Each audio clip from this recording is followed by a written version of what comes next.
Peter Adamson, and you're listening to the History of Philosophy podcast, brought to you with the support of the Philosophy Department at King's College London and the LMU in Munich. Online at historyofphilosophy.net. Today's episode, She Uttereth Piercing Eloquence, Women's Spiritual Literature. Virginia Woolf's famous essay, A Room of One's Own, imagines what would have happened if Shakespeare had had a sister with gifts similar to his own.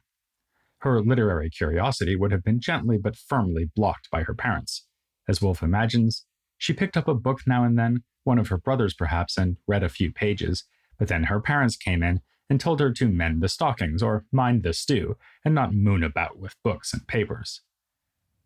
The demands of married life would further have stymied her development in adulthood. As for getting involved in the London theatre scene, like her brother did, that would have been unthinkable.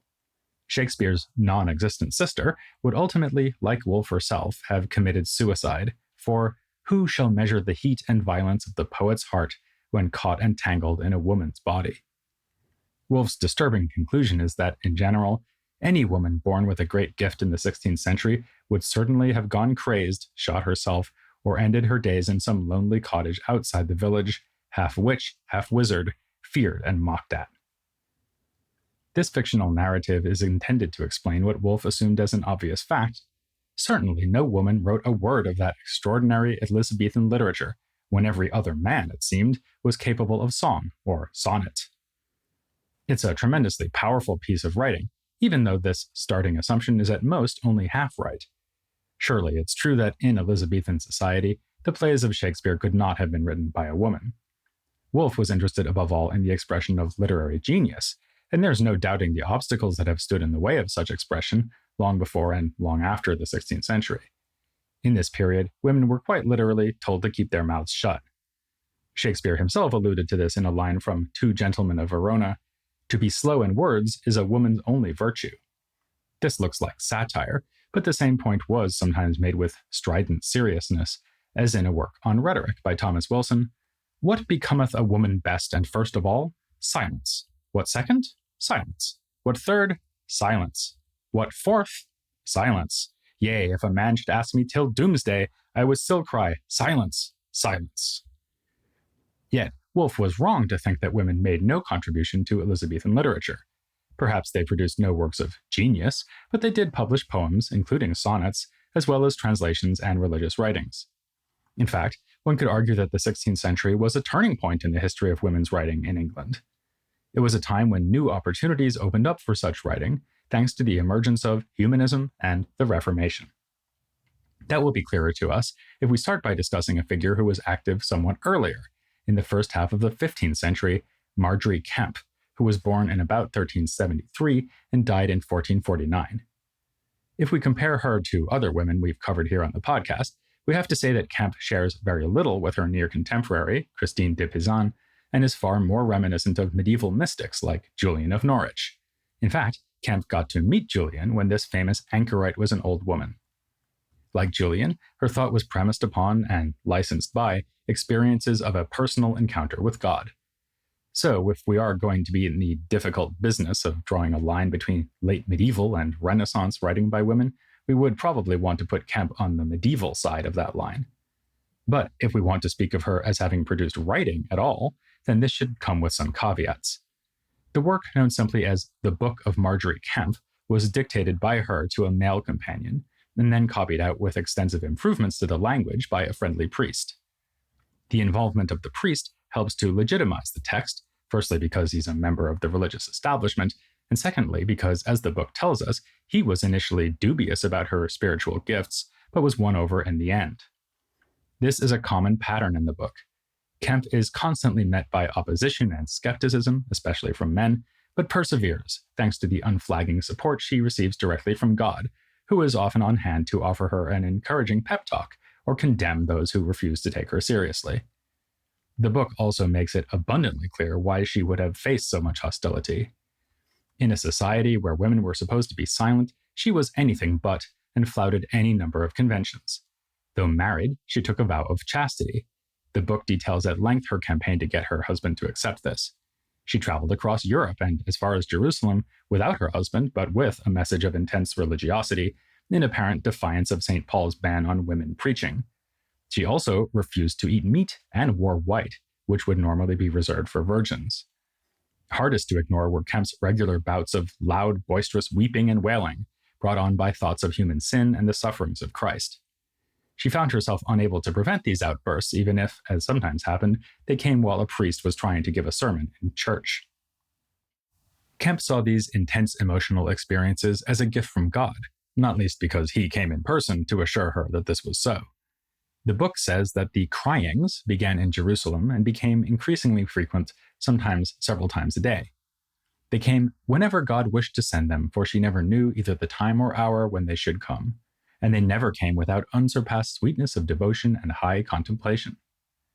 For other people, Kempe's histrionics were not so much exalted as exaggerated and exasperating. At one point, a group of people went to a priest to demand that he order her to eat meat like they did, put aside her weeping, and not talk of holiness so much. But Kempe was not so easy to tame. She treated even an archbishop with fairly astonishing irreverence. When he said that he had heard she is utterly wicked, she replied in effect, "Oh, that's funny, I've heard the same about you." She then refused to abide by his command not to teach. In Leicester, she was confronted by an official who, after interviewing her, concluded, "Either you're a really good woman or else you're a really wicked woman." Through all this, Kempe revels in her Christ-like role as a figure who has been sent to save her fellow humans, but remains unappreciated and even persecuted. She thought it was a joyful thing to be rebuked for God's love, and it was a great solace and comfort to her when she was chided and taunted for the love of Jesus, for rebuking sin, for speaking of virtue, for talking about scripture, which she had learned through sermons and by talking with clerics. The book is careful to avoid presenting Kempe as if she were wholly outside the structure of the church. Remember, an admiring priest is the one writing all this down, and the text is at pains to mention and rebut the accusations of heresy that were thrown at her. Often, these connected her to Lollardy. As you'll remember, the Lollards were a religious group in England who have often been seen as forerunners of the Reformation because they did things like reading the Bible in English and letting women be religious teachers. One female Lollard, named Hawisia Moon, said, "Every man and every woman, being in good life out of sin, is as good priest and hath as much power of God in all things as any priest ordered, be he pope or bishop."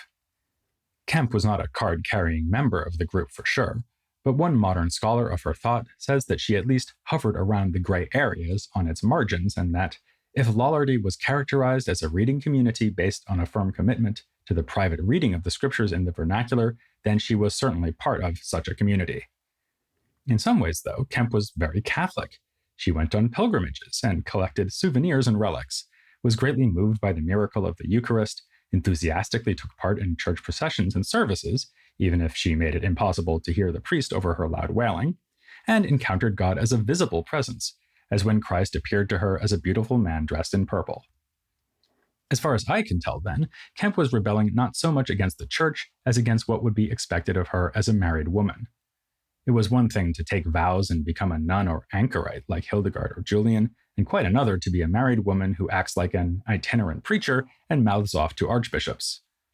It's been said of the book that there is no pro-feminist element to the text, only pro-Margery, which seems right. But the book justifies her idiosyncratic and provocative behavior in highly gendered terms. Like earlier medieval mystics, Kempe claimed to be in direct contact with God. In the book, she has numerous, lengthy conversations with him.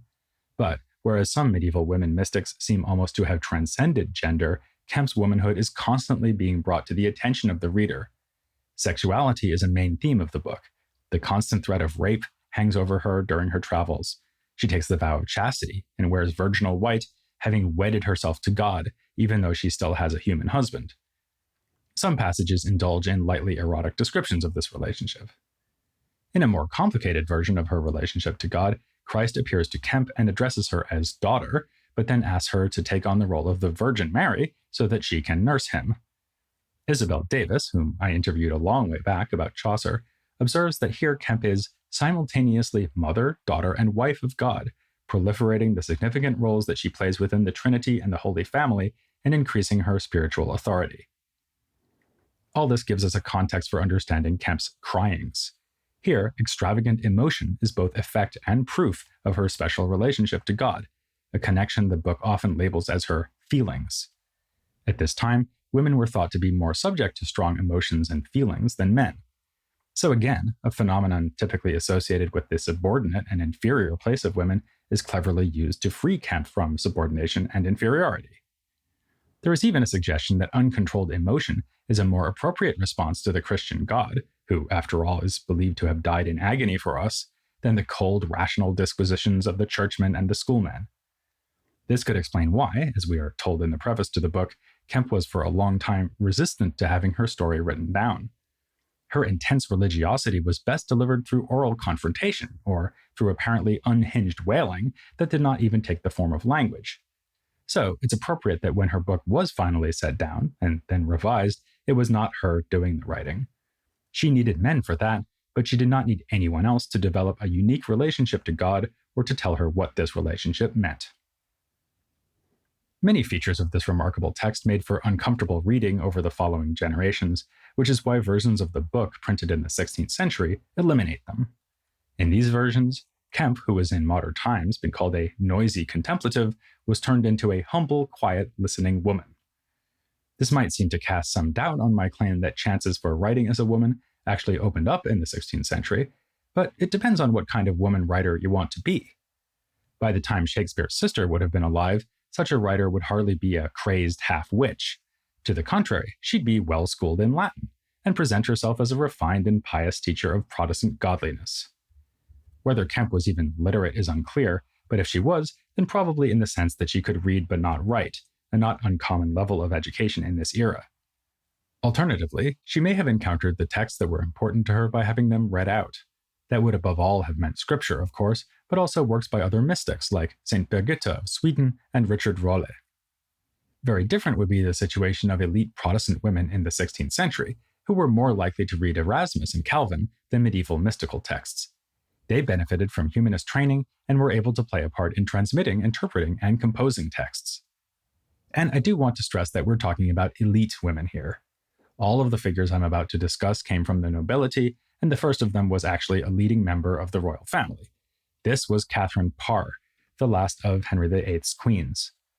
In episode 419, I mentioned her briefly as a sponsor of humanist scholarship, including translations of Erasmus, and as the author of a treatise called Lamentation of the Sinner. She also wrote a set of prayers or meditations.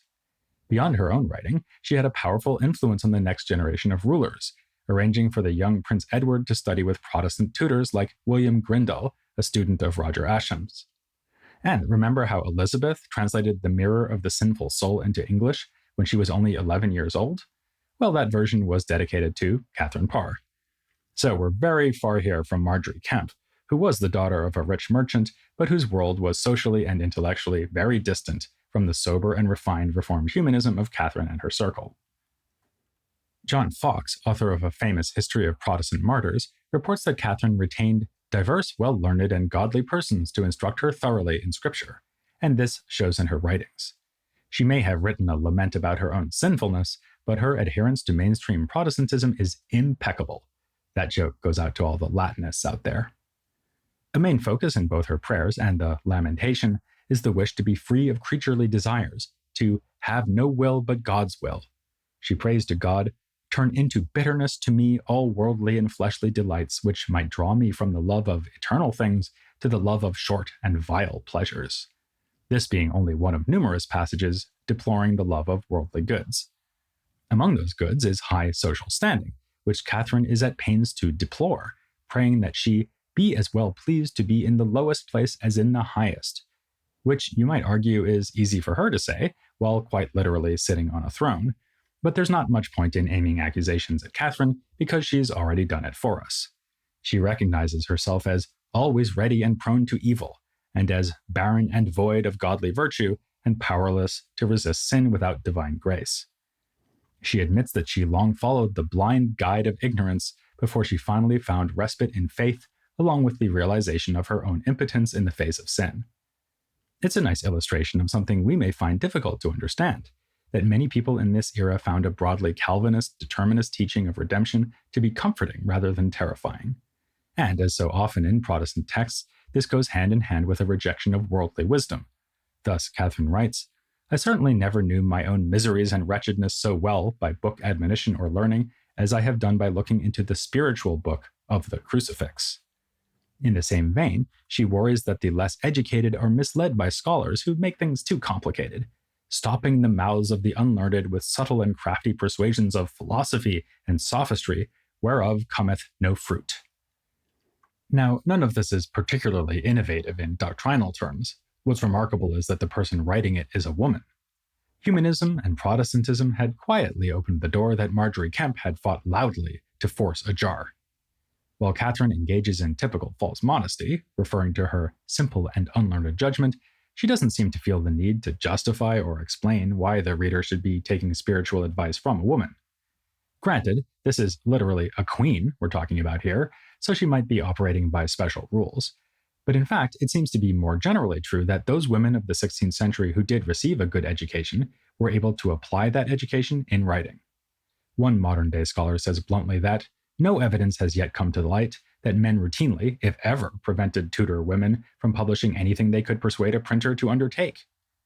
This may seem surprising, but some of the most influential humanists of the age, like Juan Luis Vives and Thomas Aylott, had argued for the education of women so as to encourage them in virtue and true religion. A fine example would be Margaret More Roper, the daughter of Thomas More. He saw to it that she was well schooled and advised her in a letter to pursue medical science and sacred literature in order to achieve the familiar aim of having a sound mind and a sound body. This bore significant fruit. She was able to produce a translation of a work by Erasmus, and she comes across impressively in her letters. These include a description of her unsuccessful attempt to persuade More to swear the oath of allegiance and avoid execution, as she had done. In a reminder that gender was not entirely forgotten, More wryly compared this to Eve telling Adam that she had already tasted of the forbidden fruit, so he might as well do the same. Less inclined to cooperate was a martyr on the other side of the religious divide, Anne Askew. She was the first gentlewoman to be tried for heresy and was burnt alive in 1546 when she was only 25 years old. We have a remarkable account of her interrogation from her own pen, which tells of how she was tortured but remained steadfast. At one point, her questioners pushed her to answer the sort of ridiculous question that schoolmen like to discuss. In this case, if the transubstantiated host is dropped during Mass and an animal eats it off the floor, does the animal receive the body of the Lord? She refused to respond, and when told that she had to because the practice of schoolmen was that questions must always be answered, she said that she was but a woman and knew not the course of schools. In a classic instance of the female religious visionary pulling rank on men of worldly power, she also told her inquisitors, "God hath given me the gift of knowledge, but not of utterance." Once Protestantism became the law of the land instead of a heresy, it provided a context for other women to display their own knowledge in both utterance and writing. Often this came in the form of translations, something we've already seen with Elizabeth, which is not to be underestimated. It has been well remarked that in this period, translators of both sexes saw themselves as powerful cultural agents engaged in the difficult and invaluable task of importing foreign works or making domestic Latin works available to English readers. And it was an activity that attracted praise from contemporaries. A collection of writings from 1582 called The Monument of Matrons collects Elizabeth's translation of Marguerite with other texts, and the preface praises those women who, for the common benefit of their country, have not ceased to spend their time, their wits, and also their bodies in compiling and translating of sundry most Christian and godly books. I take this quotation from a study of one such translator, and the last figure I want to look at in this episode, Anne von Locke, who lived in the second half of the 16th century. She was one member of a circle of female Protestant writers, which also included Anne Dowrich, author of A History of the Religious Wars in France, and Locke's own daughter, also named Anne, who was described in a praise poem as learned, with a manly heart, capable of grasping Greek wit and Latin song. Even among this group, Anne Locke stands out for her connections. She was a friend of John Knox, who encouraged her to spend time in Geneva, and for her productivity. She translated The Marks of the Children of God, a text about the tribulations suffered by Calvinists of the Low Countries, evidently because she thought its consolations would be equally relevant for English Puritans. A further work of translation by Locke is an English version of a sermon by Calvin on a chapter from the book of Isaiah from the Bible. She states that her aim is to render the French so near as I possibly might to the very words of his text, and that in so plain English as I could express. That may just sound like good practice for any translator, but the reference to plainness has an additional resonance in this context, since it shows Locke aiming to make the work available to the widest possible audience, which is a paradigmatic feature of Protestant literature. And then there is the work which Locke appended to this translation of Calvin, a collection of 26 sonnets under the Catherine Parr-like title, Meditation of a Penitent Sinner. A study of these poems summarizes them neatly as follows. The sonnets construct a poetic persona based upon an ardent desire for divine grace and a morbid fear of divine rejection, while simultaneously crafting an authorial persona who speaks publicly and displays a talent for biblical exegesis. The sonnets take their departure from another poem, namely Psalm 51 of the Bible. This text may have been chosen because the psalm includes the line, "Lord, thou hast opened my mouth, therefore I will sing thy songs," which looks like a pretty good justification for a woman who wants to write about religious themes. But there's a problem. Locke says herself that the sonnets are not by her, but delivered to me by my friend, with whom I knew I might be so bold to use and publish it as pleased me. So, before interpreting them as another exception to Wolff's claim that women contributed nothing to 16th century literature, we need to decide whether Locke really wrote them. In favor of her authorship, we can observe that it was quite common in this period to present one's own writings with a weak pretense of not being the author. Saying, "I got this from an unnamed friend," would be an entirely typical way to do this, to the point that readers of the time might naturally have understood the meaning to be, "I wrote this myself, but I'm too humble to say so." For the same reason, the translation of Calvin is not published under Locke's name either. She gives only her initials, A.L. Furthermore, her version of Marks of the Children of God includes a poem of her own kind as a kind of appendix, so it makes sense that she might do the same here. But against this, a careful analysis of the meditation has found that it greatly differs stylistically from Locke's known poetry, and that it was more likely written by a man named Thomas Norton. He was a tutor for the royal family, a lawyer who worked at the Inner Temple, and the author of all things, a satirical poem against women. Furthermore, he really was someone Locke would have known and whose poetry she might have selected for inclusion alongside the translation of Calvin's sermon. So when she says that she got this from a friend and is making so bold as to publish it, she might mean just that. I won't weigh in with a view of my own as to the authorship of the sonnets, but I would like to point out that if they are not by Locke, they were at least selected by her for the book, a departure from tradition, since usually it's the Locke that gets picked, not the Locke that does the picking. She might have done this for the very same reason just mentioned, that the meditation and its biblical source encourage everyone to speak out in God's praise. Women too should do this and not be silent. This is a sentiment we can confidently ascribe to Locke, given what she said when introducing her translation of the Marks of the Children of God. Everyone in his calling is bound to do somewhat to the furtherance of the holy building. But because great things, by reason of my sex, I may not do, and that which I may, I ought to do, I have, according to my duty, brought my poor basket of stones to the strengthening of the walls of that Jerusalem, whereof, by grace, we are all both citizens and members.